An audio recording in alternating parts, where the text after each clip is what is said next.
boy, here we fucking go. Here we fucking go. Alright, so I'm a couple of weeks behind. I only have so much time in the goddamn week to actually do anything in regards to this. But I did decide to go ahead and do a quick update. Noticed I was about a week, 2 weeks behind, and apparently Dire Gentleman has released their casting call video for RWBY Noir. Now, as stated last time rolling around, this is effectively going to continue this personal war between us, mainly because, again, I did not take kindly to being told to self-censor. You don't fucking do that when you're trying to the exact person you're trying to cater to. As the two trailers that originally established that this thing even existed, they are essentially trying to appeal to the OG fans, those of us who have been around since the days of the trailers, of which I am one. So, when you tell the people you're catering to kindly sit down, shut up, and don't talk about shit, you really shouldn't be surprised if you're going to get some kind of pushback on this. And I have a whole video basically outlining all my problems with that there. You can probably find that in the card link up there in the upper right-hand corner. So, again, I didn't take kindly to that, and effectively, if anybody thought that I wasn't going to be serious about effectively becoming the dedicated critic of this show, surprise. Yeah, no. I'm coming at you, and I'm coming at you hard. So, they have effectively released their Noir casting call. Again, 2 weeks behind. It's because I'm not subscribed, and why the fuck would I subscribe to a goddamn nitwit who fucking insults me and apparently doesn't care to have the OG fans actually around? Let's go ahead and get into this, because there are a few problems with this casting call video. First and foremost, this is mainly to effectively, as they say in the video, reintroduce the characters in question. Now, while they actually do introduce the characters, the biggest problem that I necessarily have with this is that while they describe the characters in question, they don't describe the personality attributes that a voice actor has to be able to emulate. So what we're going to do is I'm going to break this down, then we are going to watch the trailers, which they have said are canon, and we are effectively going to take a trip down memory lane, because the old OG fans, as these trailers were dropping, were actually extrapolating the personalities of the RWBY cast, or at least the main cast, as the trailers dropped one by one. I was mainly a lurker during that time frame, but they were some very insightful things for to do this. And the purpose of this video is mainly to anyone interested in effectively going forward with this project in question. This is how you will pass the second audition, which will be gaining the acceptance of the OG fans. Again, I am probably already jaded and tainted, given the fact that, again, this is personal beef, but still. I am at least dedicated to helping this project get off the ground, specifically so I can tear it apart. And I would rather not catch the voice actors in any sort of crossfire as far as this is concerned. So, that said, if you are interested, do what you say to do, and I hope you do follow along in this video and the expectations of an OG fan. Now, I will stress later on, if you don't sound like the characters in the trailers, it's not that big a deal. I don't care about that. What I do care is how well you convey the personalities, thoughts, and other aspects of the characters. How well you do that will determine how well you do as a voice actor and being accepted by the OG fandom. And I will actually have a few examples towards the Black trailer that we can necessarily point this out. So, without further ado, because I'm already longer than the video we're about to watch into it of itself, let's get into it and figure out what's going wrong. Over the course of 2021, the people behind Less's Morgue and the Dire Gentleman channel will be producing a non-profit fan animatic of the Rooster Teeth series RWBY, which we're calling RWBY Noir. As the name implies, RWBY Noir reimagines Team RWBY not as students at an anime high school, but as armed detectives, outlaws, and icons on the mean streets of Ever City, a heavily guarded urban sprawl built to keep the moon beasts out and profits for the Schnee Corporation within acceptable margins. This video is here to reintroduce the core cast of characters and give the talented folks at home a chance to show us what they're made of in the vocal booth. Alright, if you notice there, Apparently, they have retracted this as a reboot or a restart, as you will, and they are effectively calling it an AU version, which is what we've basically told them they should have done in the first place when the video first dropped. I will also stress that two things will come into play during the thing here is Grimm. If you watch the first video, you will know that they have effectively removed Grimm from the world of Remnant. At least that's what they said they were going to do. And what they really did is they just rebranded them as Moon Beasts. So they removed something without removing it and rebranded it thinking we wouldn't notice. Yeah, that's already strike one, boyo. Other thing I will also stress is that they basically said that there were going to be no semblances in the show. Well, they backtracked on that one, I think mainly because they said they wanted magic to be a thing, even though magic is not supposed to be a thing in the world of RWBY, hence why dust is a thing. Again, previous video kind of goes into that. Problem, however, the semblances are in fact canon because they exist in the trailers. Again, I will point that out. Continuing on. We'll be using these auditions to cast each member of Team RWBY for the final animatic. But first, some ground rules. We're only accepting auditions from actors who are 18 years old or older. Also, any auditions that are recorded on a phone or on a poor quality mic will not be counted. We're trying to be professional about this, as these will be paid roles. Please Reasonable. email all your submissions to RWBYNoircast@gmail.com. With that out of the way, let's introduce the team, starting with Yang Xiao-Long. Or is that Detective Xiao-Long? Yang is one of the brightest private investigators in Ever City, and we do mean that literally. Her signature long golden hair grants her solar strength, allowing her to burn with the sun's rage and perform superhuman feats for a short time after activation. She also packs a pretty pair of peppers, her gauntlets, which can carry both lethal and non-lethal ammunition and also enhance the force behind her punches. Between those two assets, Yang is a force to be reckoned with, but other forms of solar strength exist in this world, including a method for forging swords imbued with solar energy. Oh my god, there are so many problems with that, I don't even know where to begin, and he doesn't even touch on Yang's personality. What the fuck kind of casting call is this? Right. The issue I necessarily take with this is that they effectively state that the whole thing is solar-based. Now, when we think of solar-based, we might think of something like a solar panel, something that is effectively charged. In other words, Yang is literally powered by the sun. How the fuck does this even work in a noir setting?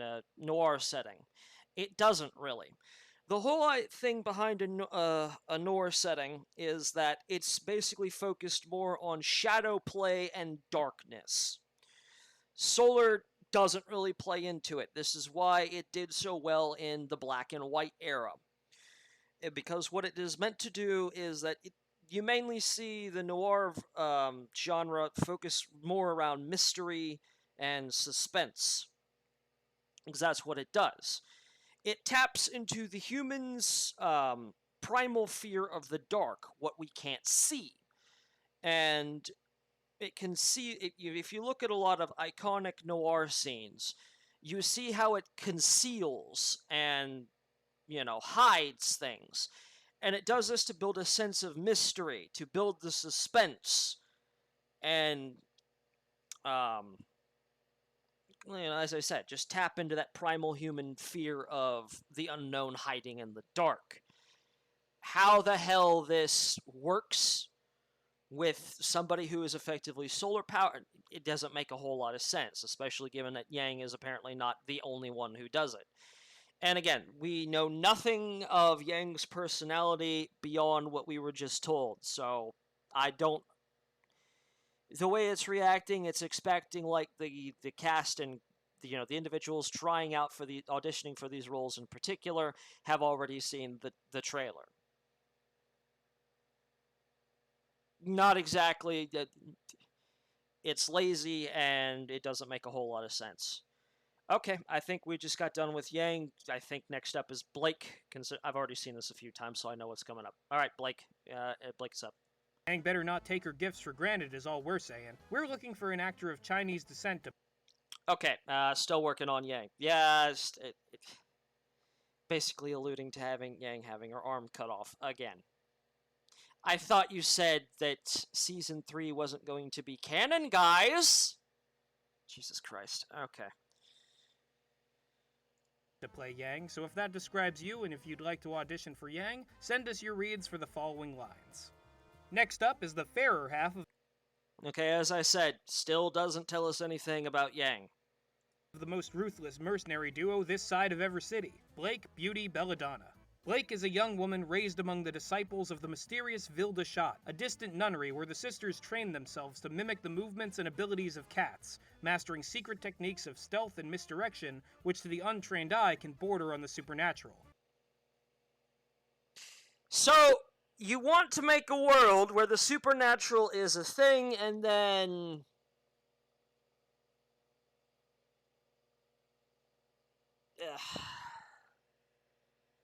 Okay, you know what? Maybe I really shouldn't be as upset as I feel I am. See, this is the problem when you antagonize somebody, that it's difficult for them to think rationally.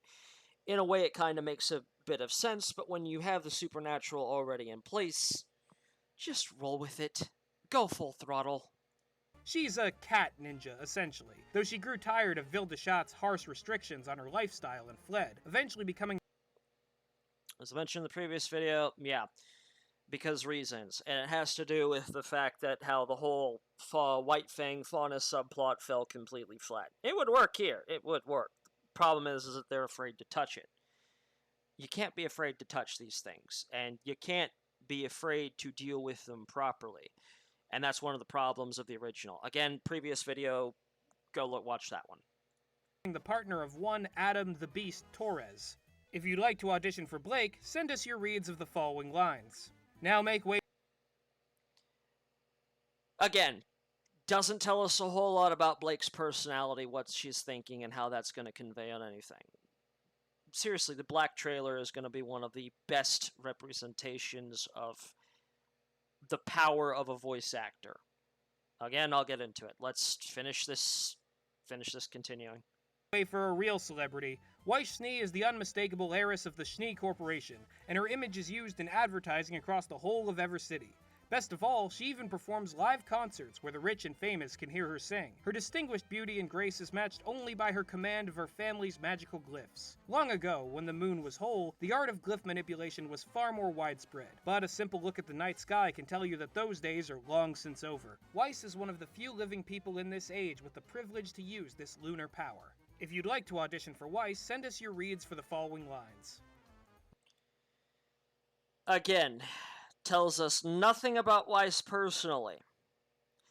I will, however, say that this particular quote-unquote magical ability, in really it's just her semblance as it is in the original, and it's canonical, part of the trailers, I'll point that out as we go. This one is actually thematic appropriate for the genre in question, so I'm not as upset. But to be honest, we're pretty much 3 for 3 on not really telling us about these characters personally. Maybe we'll have luck with number 4.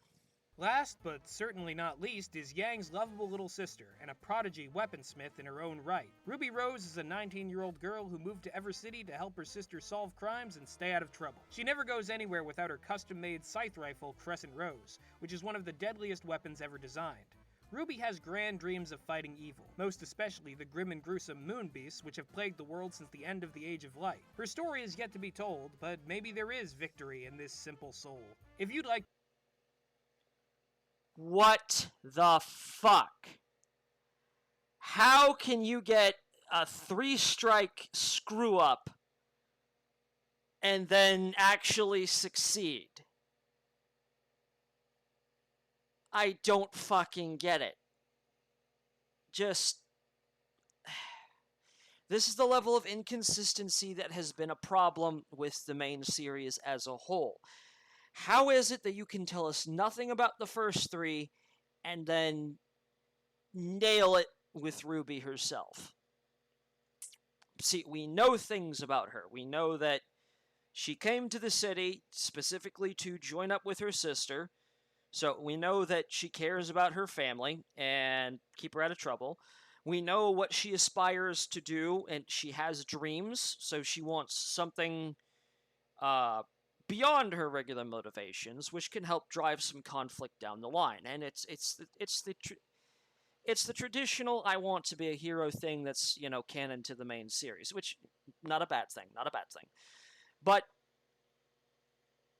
it tells us more about the character, her aspirations, her motivations, her personality. That's clearly missing with the other three.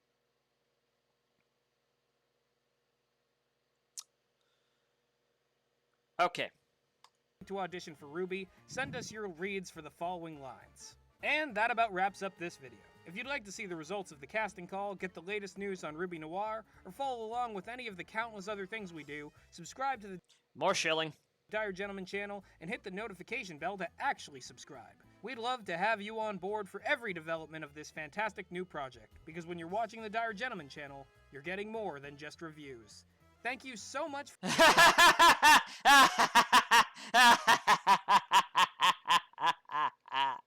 Yeah, sure. And you don't give a fuck towards the people you're actually trying to cater to either.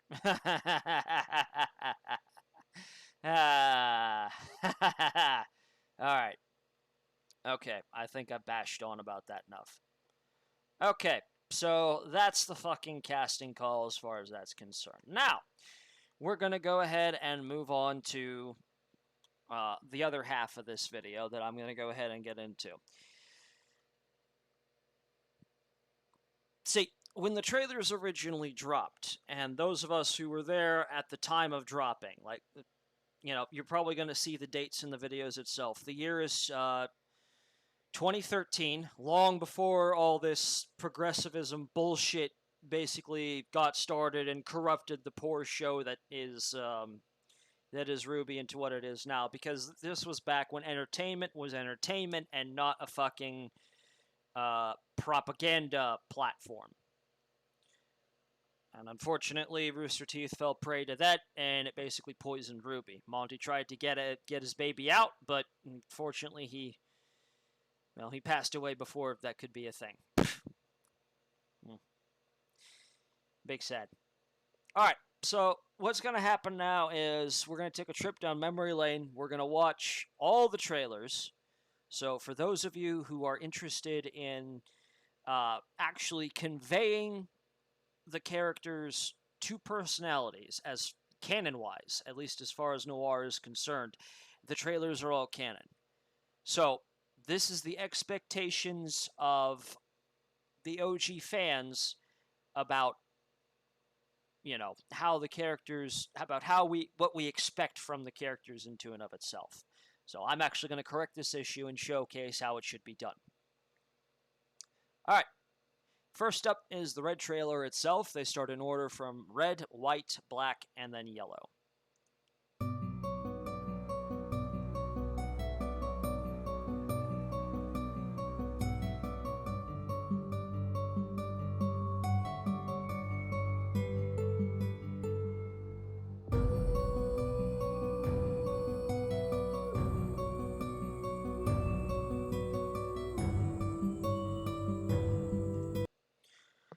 Already, just by looking at this one scene, we can tell a lot about the character here in question. This is one Ruby Rose, and we see what is necessarily going on.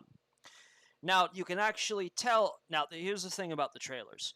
The first two trailers have no speaking lines. I don't count the white trailer, because even though Weiss is singing, she's not actually speaking, as she's just moving her mouth towards the background song.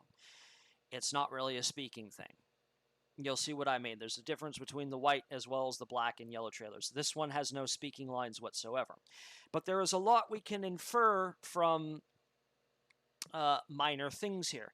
Posture, facial expressions, positioning. All of this tells us a lot about the character in question. Case in point, what we see here is we see RWBY basically looking down and at the grave in question. Now, while one might necessarily see this as just looking at a grave, you also have to note that her hood is up. This is meant to be a somber moment. Whoever this is down here at the bottom, as that's clearly a grave kind of passing in front there, and we see more of that in the next few shots. This is somebody that must have at least been close to RWBY, and she's paying respects to this individual. So we can already know that RWBY has lost somebody dear to her. We don't know who this is yet. Again, we're viewing this through the lens of history, and we're not aware of who this grave actually belongs to. But it must have been somebody at least close to RWBY because she's paying respects to it. And again, as you can see, downcast head, hood drawn, this is a somber thing. So we know she's taking this seriously. This is a very serious thing for her.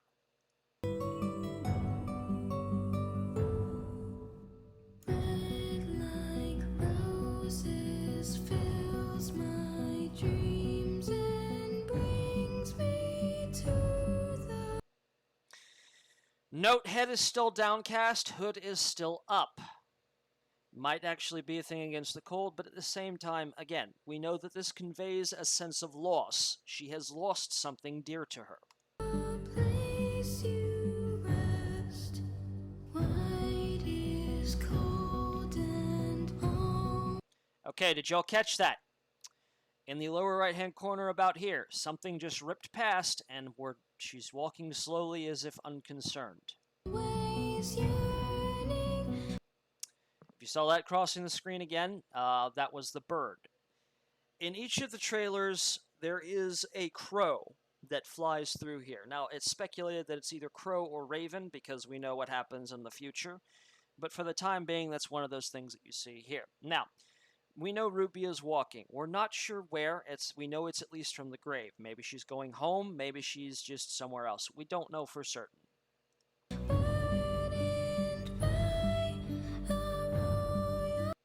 Okay, notice that. She's walking along, and then all of a sudden, something catches her attention. She's in thought, but she's alert and aware of her surroundings.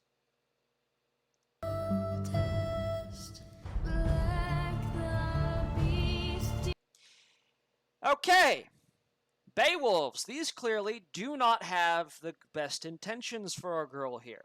Note that they're using wolf pack tactics. They have effectively surrounded her, they've got her boxed in, and she is just standing there waiting.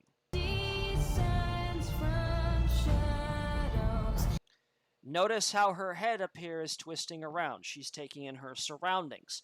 She's being cautious. She hasn't drawn a weapon yet, and she's waiting to see what these things will do. Now, this shows another facet of RWBY herself. She is aware that she's in a bad situation. Whether or not she's helpless, we aren't sure yet, but given the way she's not panically looking around, when you're panicking, your body tends to move more rapidly. RWBY here is just kind of casually taking in the area. So, she's not panicked. This is a bad situation, but she's showing confidence, if caution, in what she's doing right now. So, this is clearly not an unfamiliar situation.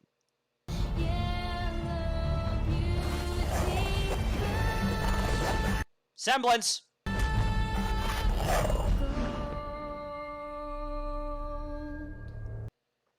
Again, no panic.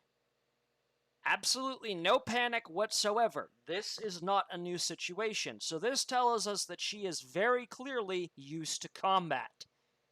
So this is not new right off the bat. So we already know things about RWBY. She has experienced a sense she has experienced loss, and she takes paying those respects seriously. She's used to combat, as we just saw, and she has not panicked. So let's continue.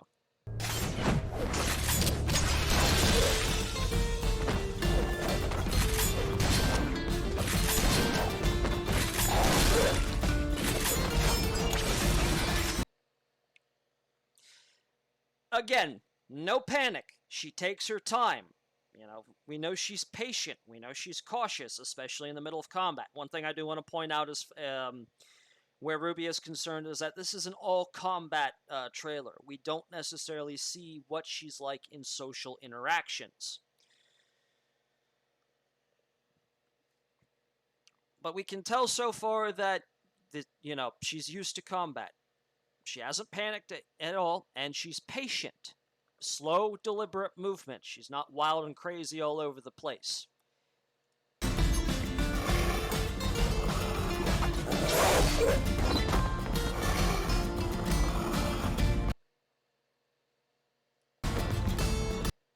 Y'all catch that? Fear not the ones who snarl, for they know nothing. Instead, fear the ones who smile, for they know something you don't. Sislanahi Arctic, Aristocra of House Arctic, Chiss Ascendancy. RWBY didn't necessarily kill the Beowulf outright. However, despite this thing being in her face and looking like it's about to twain her in two, she's smiling. She's a trickster. She has the Beowulf exactly where she wants it and still is not panicking. She knows something that the Beowulf doesn't, and we're about to see what that is.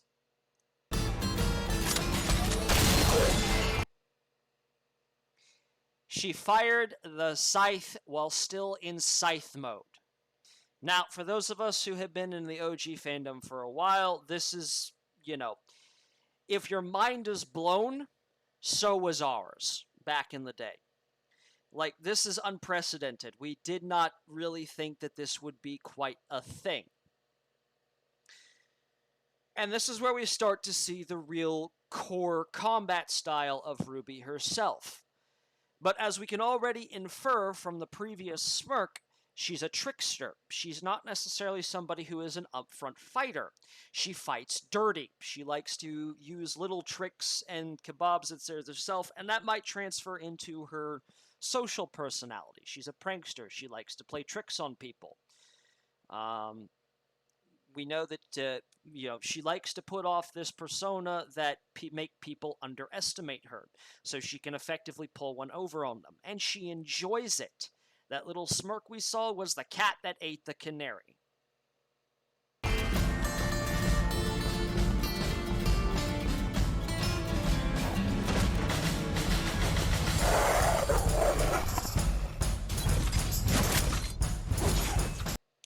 Intense focus. She's focusing on the combat now in front of her. She's going to go ahead and take them on, and she's not backing down. So we know that RWBY is not somebody who backs down in the face of adversity. When it does come for her, she is a bit of a trickster, but she isn't necessarily going to run away. Retreat, viable tactical option. Run away in fear, not happening.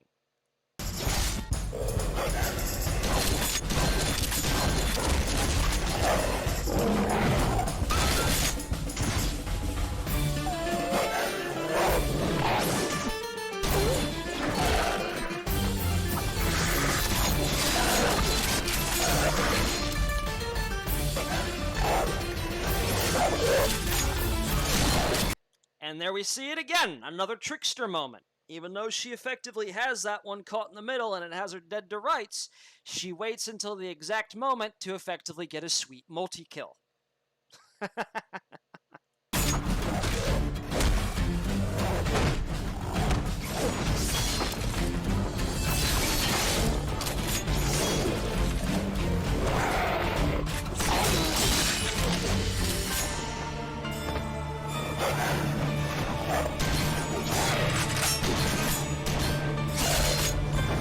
Okay, did y'all catch that?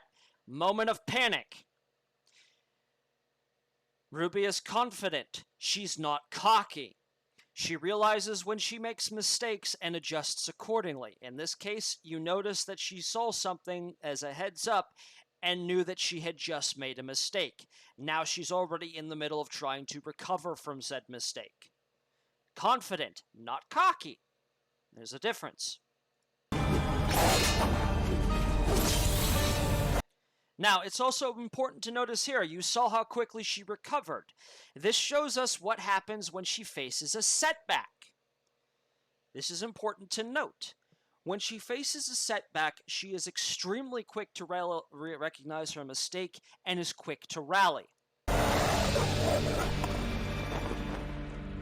Alright, no more Miss Nice Rose. Super speed semblance activate. Here we go!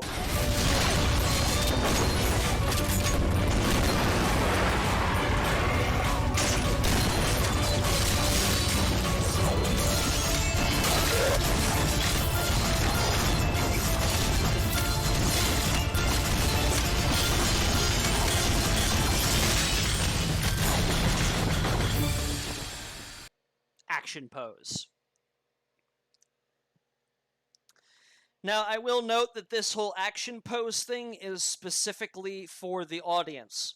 Remember, RWBY herself has no audience there, so why the hell is she doing this if there's nobody there to witness her greatness? Well, this is kind of where it plays into the whole childish mentality of, I want to be a hero. And we can already see here, RWBY is just straight up practicing this for the sake of practicing it. Got to get it right as soon as you have an actual audience to show off to.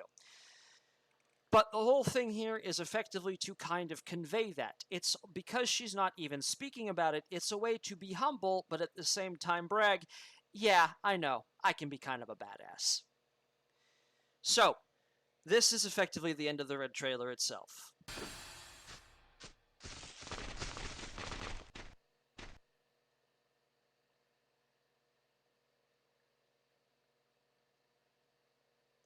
And there's the date that I was just talking about. So, to recap, what do we know about Ruby Rose herself? Again, when we're first introduced to her in the first couple of episodes, we find out that she's effectively a socially awkward individual. That's one of the failures of the Red trailer, but to be honest, nobody really minded it so much. We know what she's like in combat, and some of that translates over to her social life. But as far as being social, it was a flaw that she was meant to overcome, and it made her all the more endearing.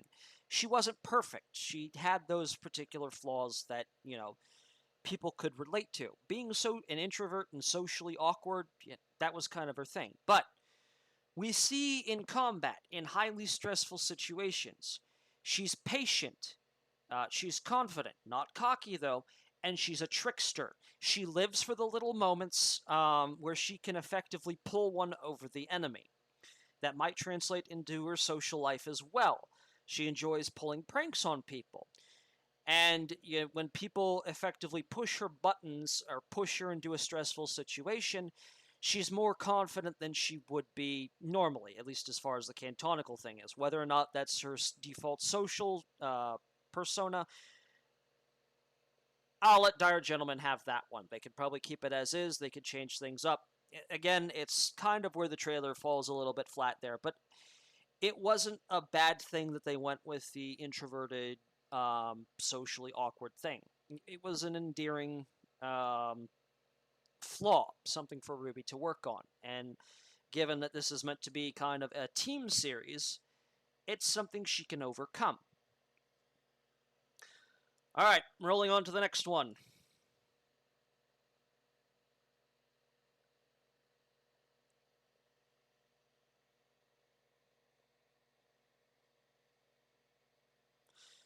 I will note that the original trailer doesn't have one of these, the red trailer, specifically because it was effectively attached to the Red vs. Blue finale of that year. I think that was season 10-ish, maybe. All I know is it was the final episode of the season. They were ending that particular season, and the red trailer was just attached to it. The rest of the trailers are standalone trailers, and they all have these little quips and quotes that I think are supposed to be representative of the mindset of these girls as we get introduced for them. Case in point, everyone is entitled to their own sorrow, for the heart has no metrics or form of measure, and all of it irreplaceable. Very lonely sounding line, and I think that kind of gets us into the mindset of Weiss Schnee herself. Speaking of which,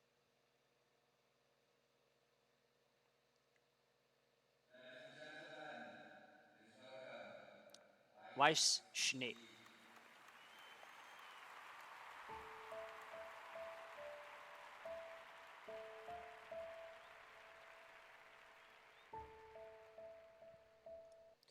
Notice how she bows her head and closes her eyes. She is not fully here.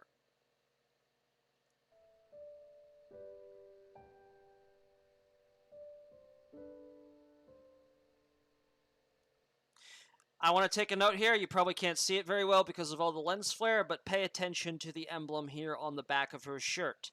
This will come up later.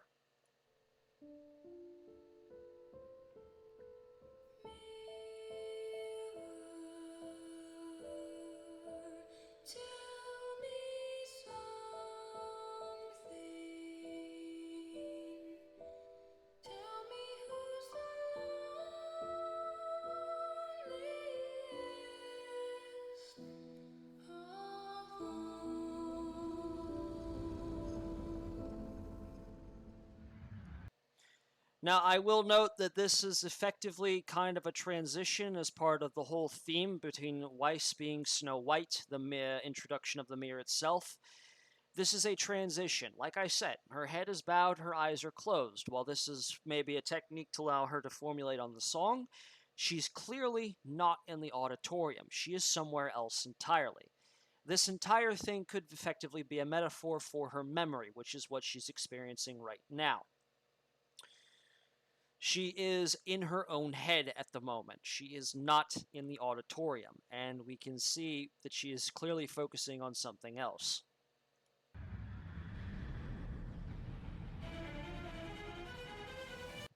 Y'all catch that? The moment of panic in her eyes. She saw what was happening, she knew it was coming. Despite this, she still panicked, unlike RWBY. Weiss, we can already tell, is not somebody who is all that confident, at least privately. Now, I will go on a little bit more about the aspirations and persona of the rich, but we know for at least the moment, privately, in her own head, Weiss does not see herself as a very confident individual.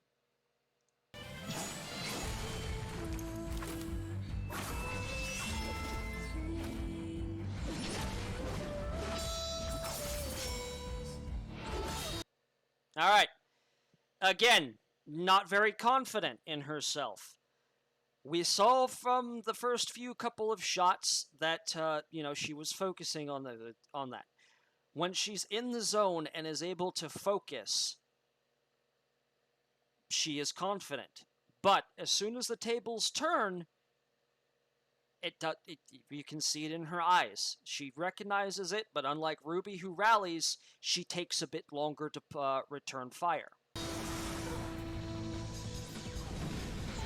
Again, more panic. She's losing control.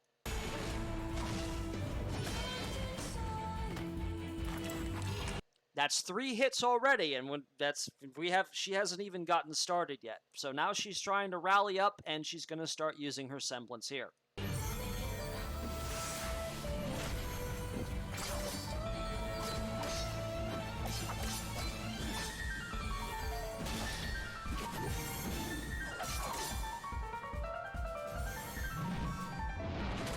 Oh, she did not see that one coming.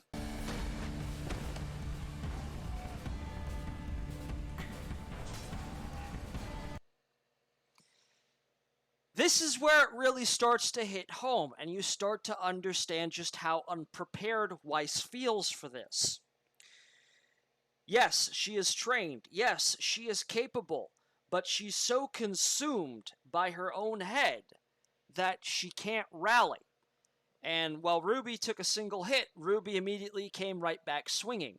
Weiss here is having very much difficulty trying to rally up and return fire. So she's still not, even while she's not in the auditorium, she's still not here in the fight either mentally. We know she's capable, but she just seems to be elsewhere.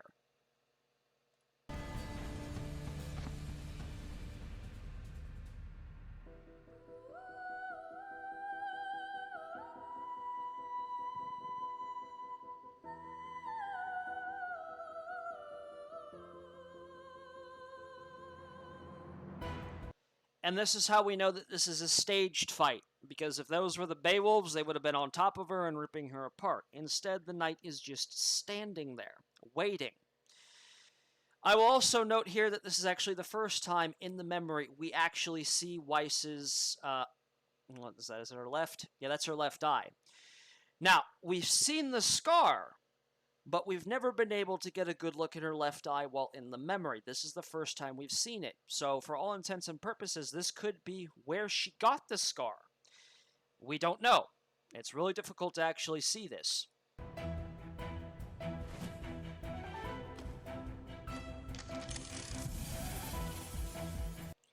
Okay, now we see the determination. Once Weiss has rallied and she manages to basically get her momentum going, she does a lot better.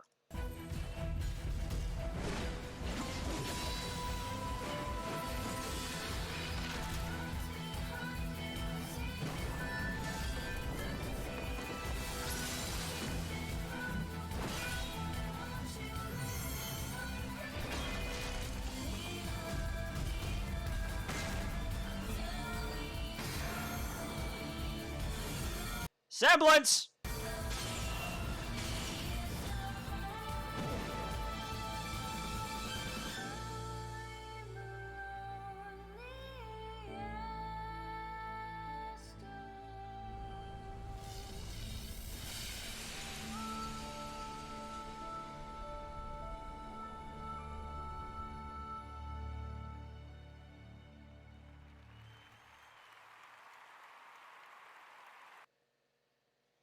Notice how she looks a little bit surprised when the audience starts clapping. We know that she's just not where she needs to be. So this is a little bit more into the whole private look into this side of things, and this is kind of where I will generally touch on that. We know that she is effectively the privileged and power of the rich and famous. Those people will eat you alive if they detect even a hint of weakness. And Weiss here definitely has a lot of internal doubts about herself and low self-esteem. Part of the reason why she's so haughty and uppity when in the original series itself. It's the mask she has to wear if she wants to survive.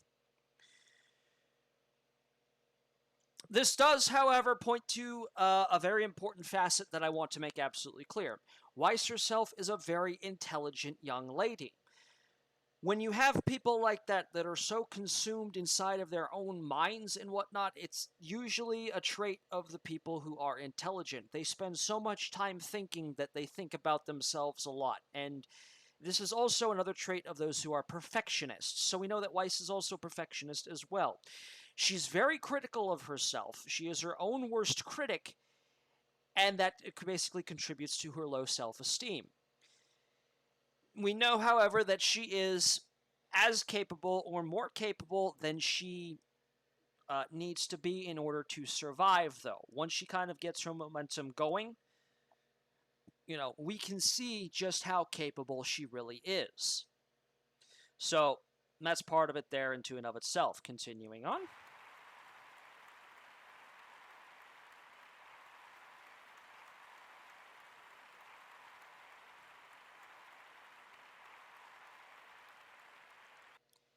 And if you notice, it was kind of a little bit of a sigh of relief.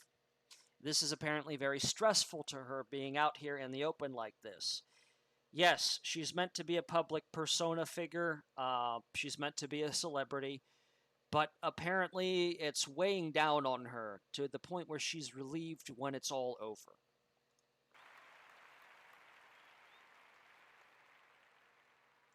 And there's the polite mask of polite society.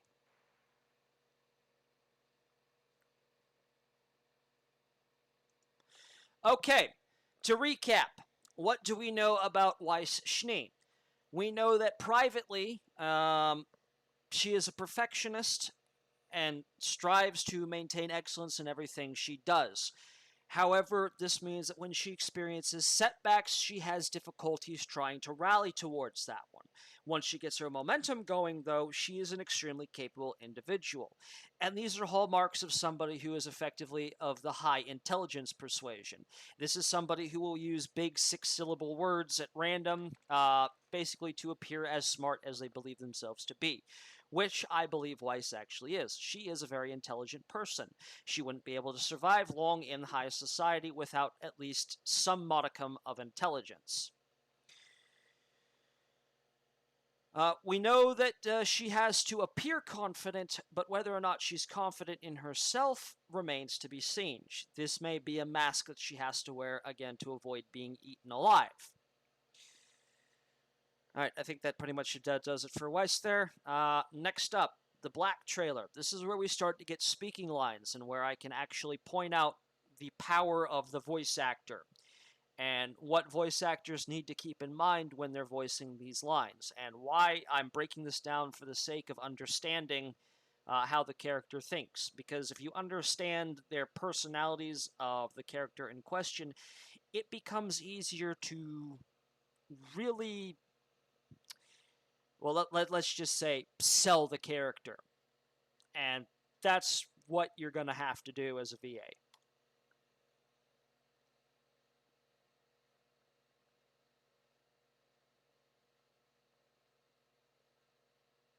Again, Pay attention to the symbol here.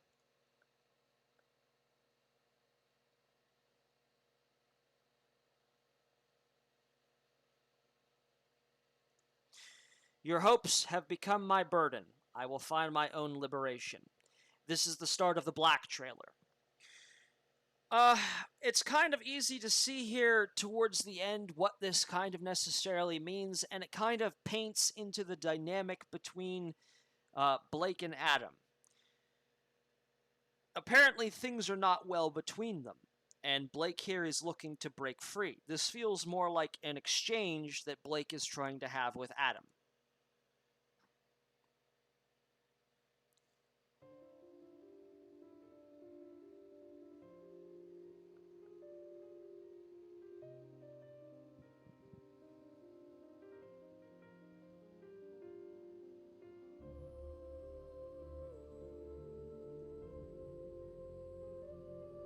Blake, it's time.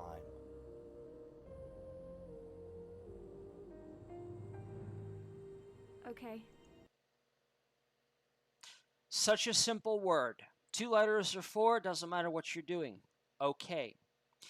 We know already that Blake is just kind of staring off into the distance in deep thought, so we know that she's somebody who thinks deeply about things. She's the kind of person that if you give her a topic, she will drill down to its very core, its essence, to try to understand the meaning behind it. She's a philosopher. As we can see here, she transitions from a neutral face into one of concern,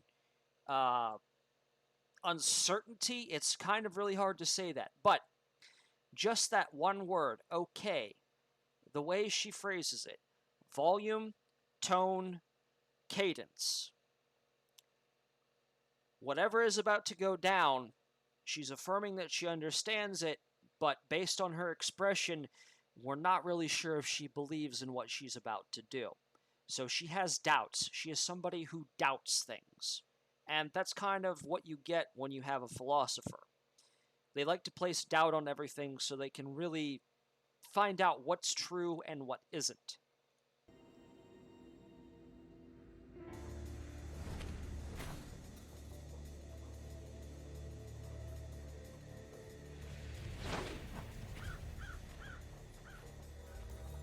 Bird, I can't really remember where it was in the white trailers. That's why I didn't point it out.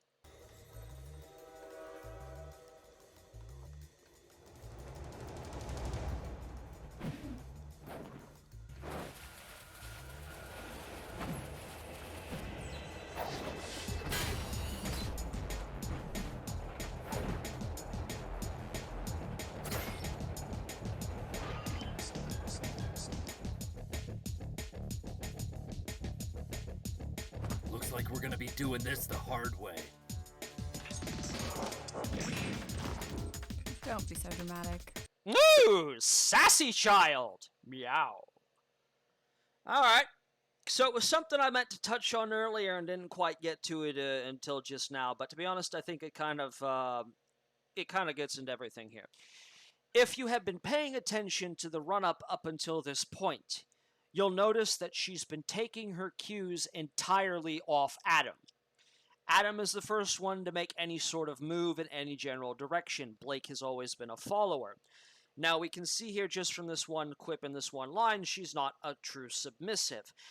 But she is still a follower. She's not a leader. She's not somebody who's at the forefront. She will not be the person to make the first move in any given situation. Now, unlike RWBY, who is being more cautious, not the case with Blake. She has somebody that she's going to take cues from. That is, of course, not to say that Blake isn't cautious herself. Intruder, identify yourself.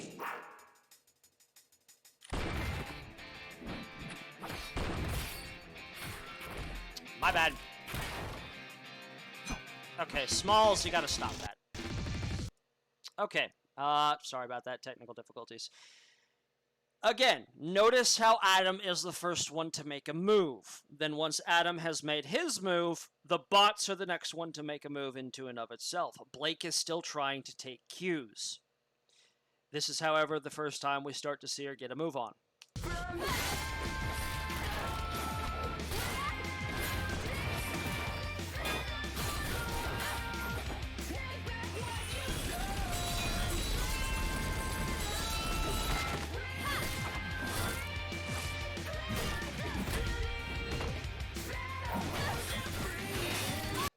Semblance!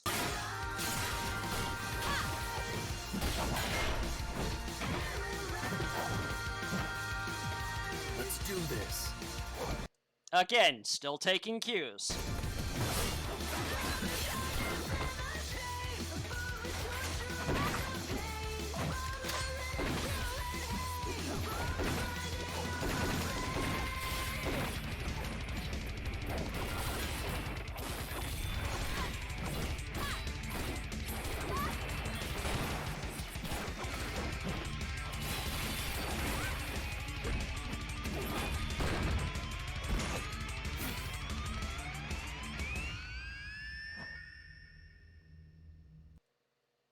Make sure you're paying attention to this area up here.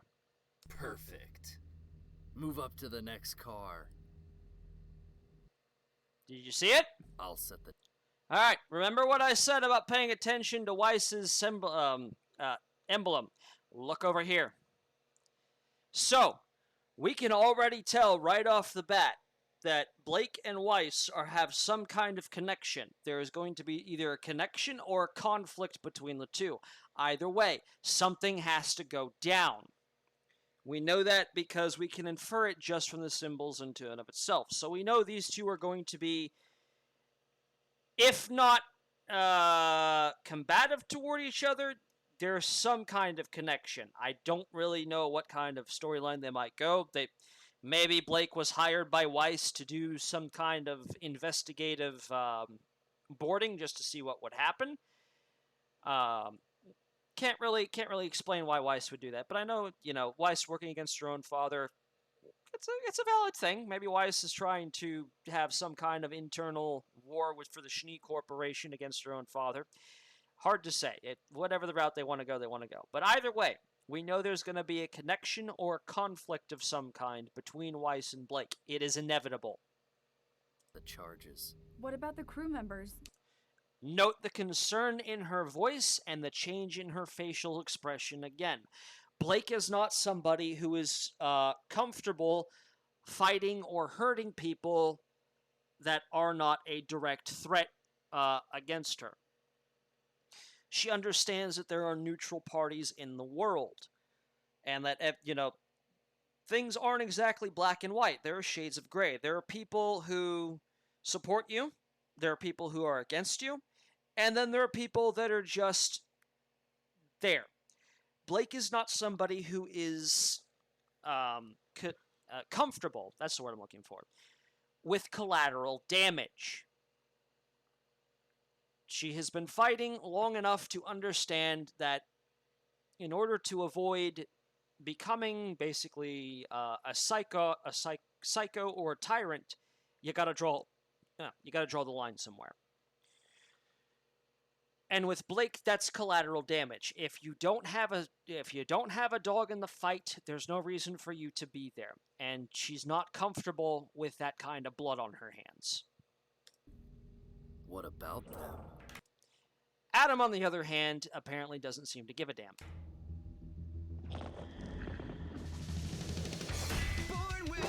The coolest thing ever to come out of RWBY. I swear to God, why the fuck did Atlas ever go with that ridiculous dorky paladin when this is effectively their mainline siege heavy assault unit? What the fuck? Why haven't they used this more? This is like the only time this thing shows up, and it is the coolest thing ever, just in terms of design and ability.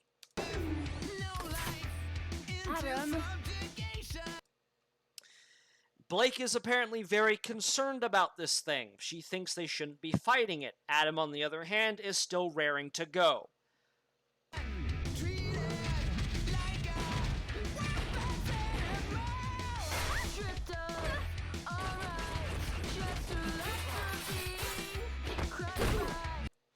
Now, some may think that this isn't necessarily a fair comparison and might say that Blake herself has difficulty rallying during setbacks.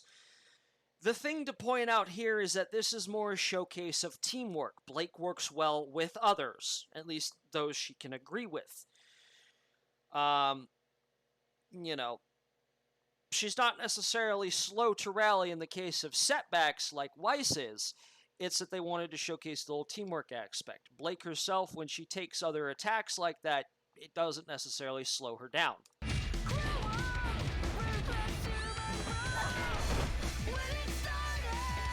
We need to get out of here. She still doesn't want to fight this thing. Again, she's trying to limit collateral damage, and she's not happy about being here and fighting this thing there. You can literally see it on her face.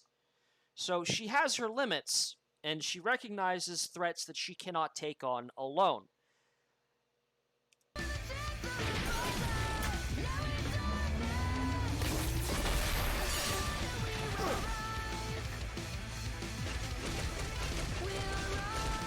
Find me some. Now you can actually see it. Blake has taken a setback, but as you can see by her position, she's already on her feet and ready to go again. Unlike Weiss, who apparently needed a few minutes. Time. Are you sure? Do it.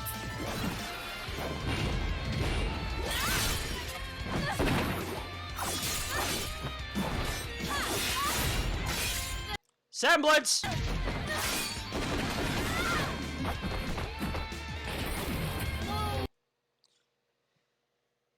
So Blake knows what's coming, and she doesn't want to stick around for it. Again, threat assessment. We can tell that Blake is clearly a very intelligent individual.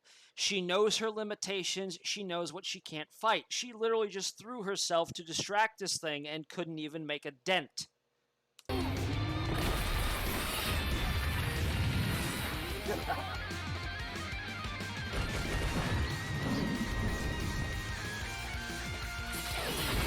Semblance!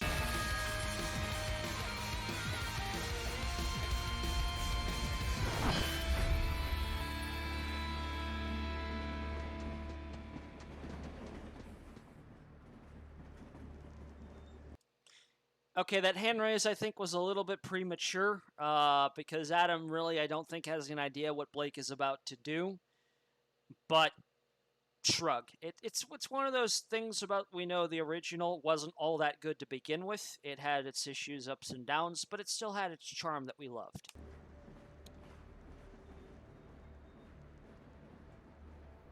Bye. Again, neutral to a facial expression. What do we see here? Sadness? Pity? Despair, even? Blake is apparently a very negative thinking individual, at least as far as these things are concerned. She doesn't really see the best in the world. She thinks deeply about things too much. She sees the negative connotations everywhere. She sees the recklessness in her partner. This is not a happy child. At all. So, definitely somebody who's more on the pessimist side of things than somebody who is an optimist.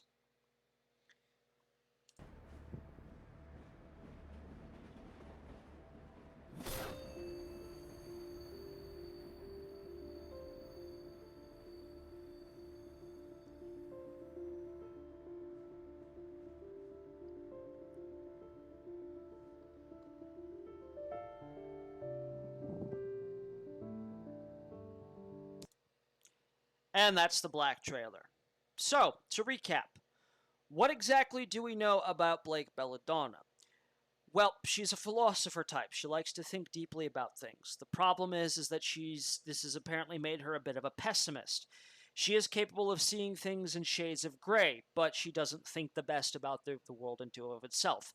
She's intelligent. She's capable of fighting. She's confident in her ability, but she has threat assessments, and she recognizes when something is beyond her capabilities and is very hesitant to fight that. She would much rather run from it than fight it, which is reasonable from a combatable standpoint. If you can't fight something, don't stay and fight. You know, only people who are crazed for honor would dare fight something that they can't win. Oh, hey, getting fucking flashbacks for how they fucked Pyrrha. Look at how they massacred my girl. And that's where we see where Blake necessarily comes from. We know, however, that she has a caring side. She has not lost her humanity despite all of this, and she wants to do what's right, even if she doesn't believe in the world around her. She doesn't want people who, don't have a side in the fight to be involved in the fighting. There's her side, there's the opposing side, and then there are people that aren't involved. The people who aren't involved, she doesn't want to hurt. She knows who her enemy is. She will face that enemy, but otherwise she's not really all that comfortable with causing collateral damage. All right, and now getting into everybody's favorite powerhouse.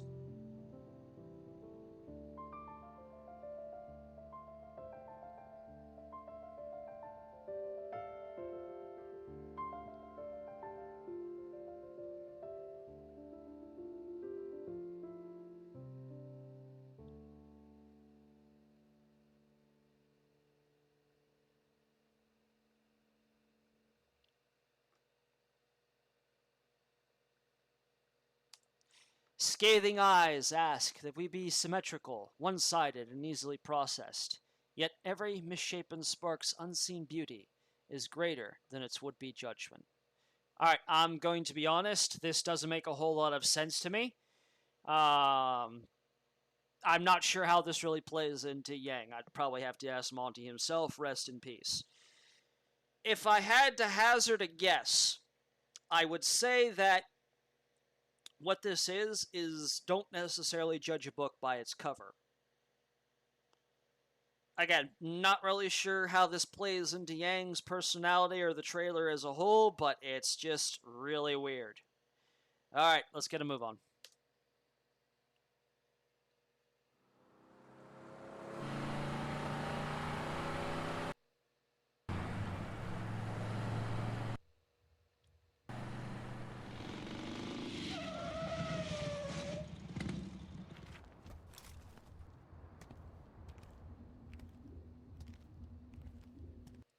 There goes the bird. Alright, everything about this girl already just screams biker chick. So this is somebody who clearly sees themselves as part of the cool crowd.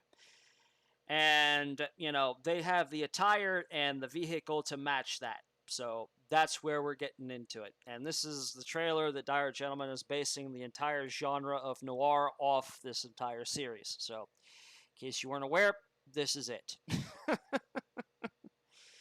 I will note, however, that what we're doing is that this is not necessarily an upskirt. Yang is wearing shorts.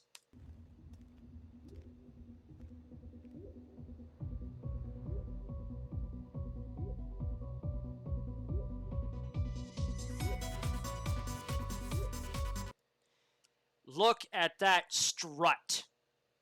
This is a woman who is sexy and she knows it. She owns the place. She is the queen bee, and she is walking in with all eyes on her, and she thrives on the attention.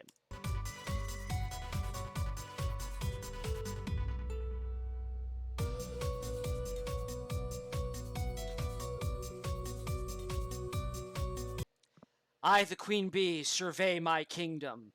Bow and look upon me, subjects.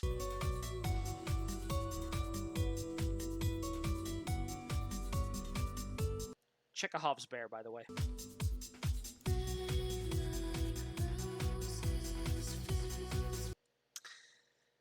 Well.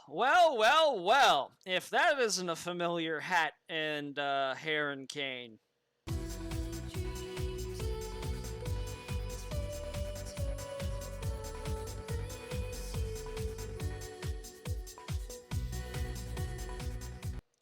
See that subtle wave off? Everyone's kind of looking at Yang. They know she's trouble. Somebody this hot walks in like she owns the place and you're already the owner? Can't have that. That's somebody who is just asking for trouble. So we can already tell that Yang herself is a troublemaker who goes out of her way to look for trouble. And she basically has the confidence and looks to really just pull off the look at me attention seeking. Now, this isn't really too much of a negative connotation as far as this. It's, this just screams confidence. This is an extrovert. Again, nothing wrong with being that, unlike what the media would tell you. I mean, given this fucking shot right here, you know, the fucking feminists would be screaming, oh, we're promoting shameful and harmful body images. Bitch, there are women out there who do this because they love doing it, and Yang is one of them. Strawberry sunrise. No ice. Oh, and one of those little umbrellas. Aren't you a little young to be in this club, Blondie? Notice the subtle social interaction there. She knew exactly who she was looking for and intentionally stood next to him just to get him to notice her. And now that she has his attention, we begin. Aren't you a little old to have a name like Junior? So you know who I am. You got a name, sweetheart? Yes, Junior, I've got several. But instead of sweetheart, you could just call me Sir. This is the most infamous scene as a whole right now.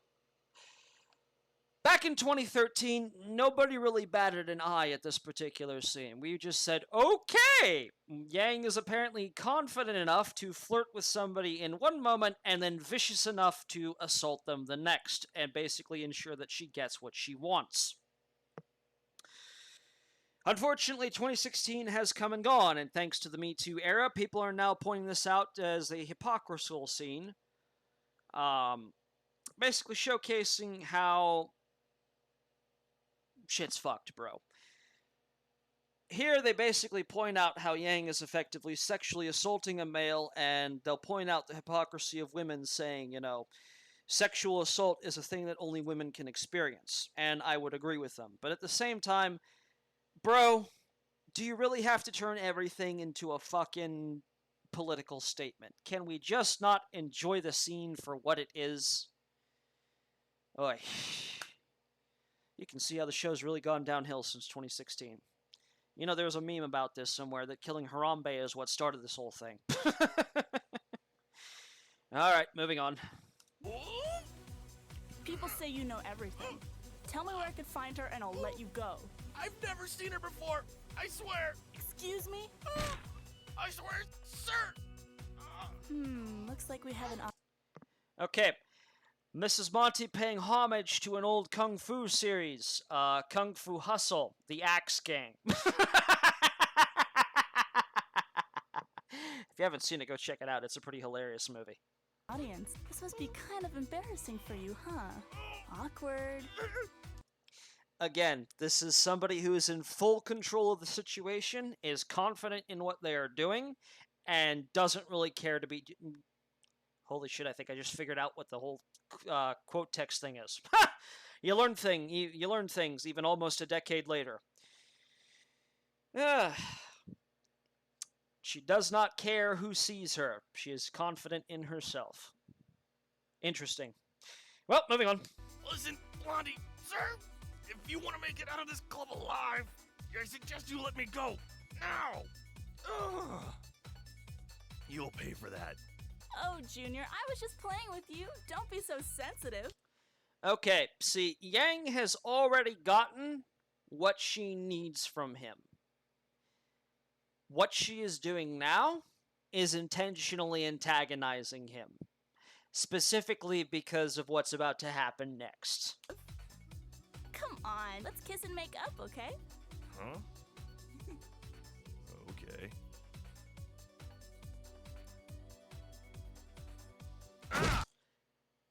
180 from flirting to vicious in less than a second. Yang is an absolute troublemaker who lives to start shit. She is somebody who loves to fight.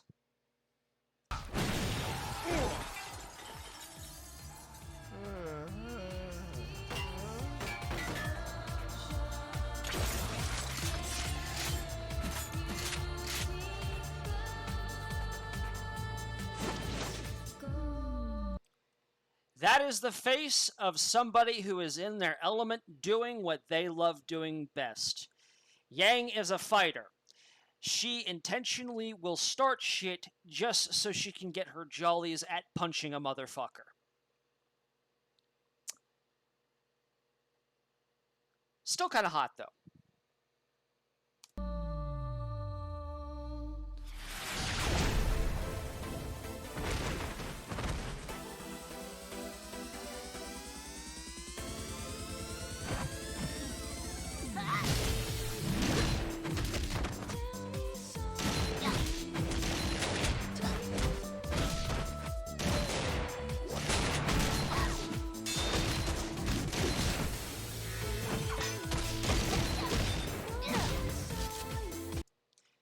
I am going to officially name this bear Chekhov, specifically because we saw him, now he is making a reappearance, and now he has a gun.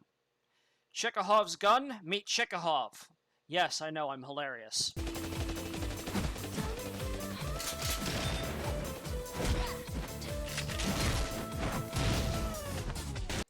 And all the time, this smile has not left her face. Melanie, who is this girl? I don't know, Milsha, but we should teach her a lesson.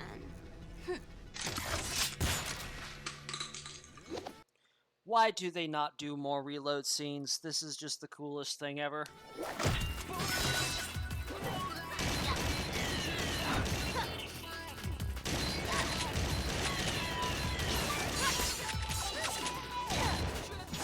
Semblance!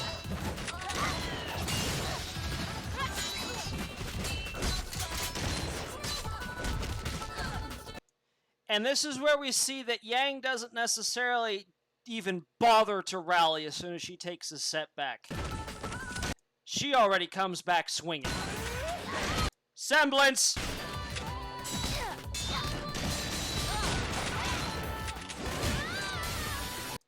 Alright, for those who are not necessarily in the know, Yang's semblance is what I will refer to as kinetic redirection. You notice all those blows Yang took, what she does is she effectively absorbs the kinetic energy from those shots, redirects them to amplify her own strikes, and then returns fire for effectively 1-2 knockout punches. That's what she just did here.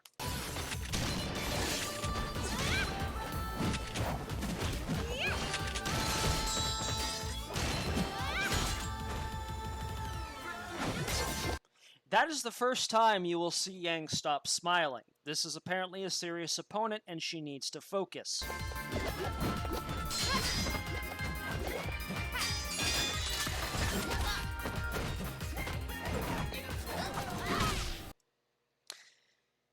Yes, Yang is a brute force fighter, but as we've seen here, she is not all brute force.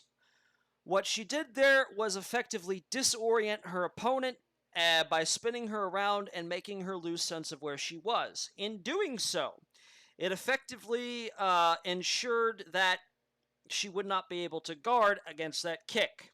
And this ensured that Yang's kick would land squarely on its target and go for the 1-2 knockout.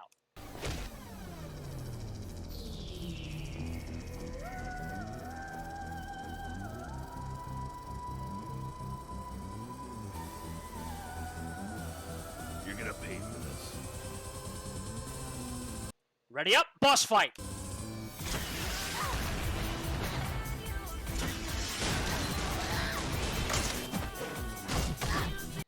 One, two, three. Again, Yang is intentionally taking these hits.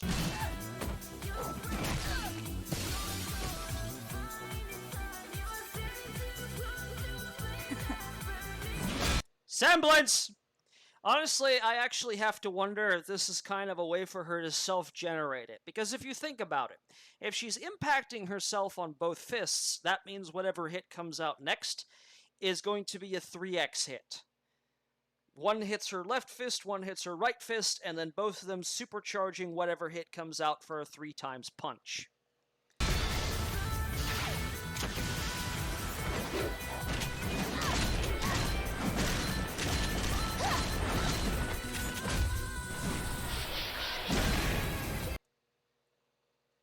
Notice her eye color turned red. Now, the whole thing gimmick here was that she apparently is like, uh-oh, she's angry! And then we find out in the comics that it was apparently more due to stress and determination. She was there already red now, and she's about to get pissed off even further. It's one of those little inconsistencies, but we're like, you know what? Coolness factor, rule of cool. Hey, we're okay with this.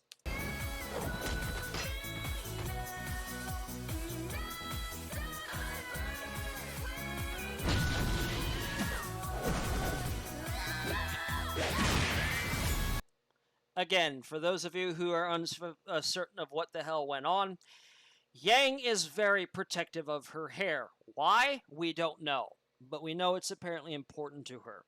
This is me personally speculating, but I would say, given the fact that she has it the same style and length as Raven, it's a part of her that she feels connects her to her mom, and that was before the fucking debacle that was season 5. Ugh.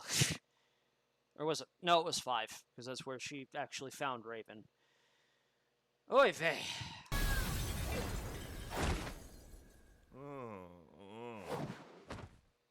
Yang?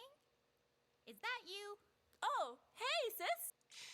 And this is where we find out the familiar ties between Yang and Ruby. And this is one of those things that people who get into the series late say, hey, if they didn't straight up tell me that, you know, these two were sisters, I would have never known.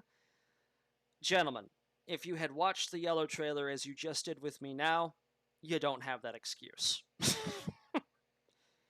Though I will say there is some validity to the complaints that there are times where they don't seem to act like sisters. There is some validity there. What are you doing here? It's a long story.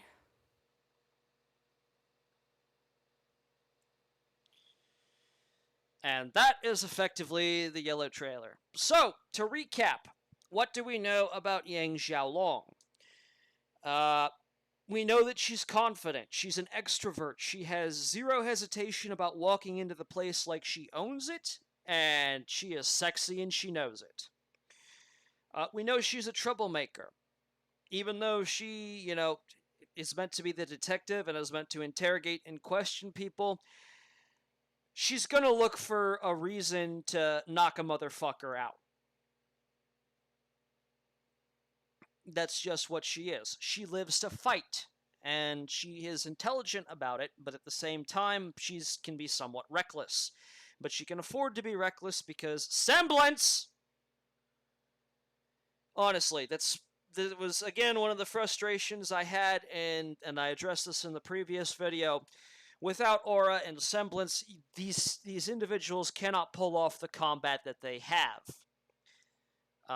They're going to have to work really hard to figure out a different way to do this. And they're basically saying that magic is a thing, but when you have magic effectively this destructive, how the hell do they survive that? I mean, Yang should have crippled, if not outright killed, everybody that she attacked by simple dint of breaking their spines. That's the amount of force she was hitting them with.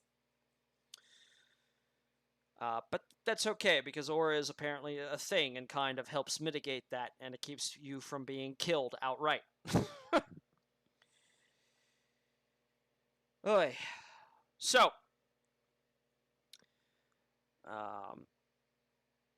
that's just my own analysis of each of these girls in question and what their personalities necessarily are. And as I addressed in the black trailer, especially when it comes to the black and yellow trailers, the speaking lines show you just how important it is to convey, the tone, how they speak, the cadence, the clip at what they speak, the volume, how loudly they speak, can be a great asset into helping you understand the personality and the mindset of an individual. And it's important that voice actors keep these things in mind, because it helps convey the character better.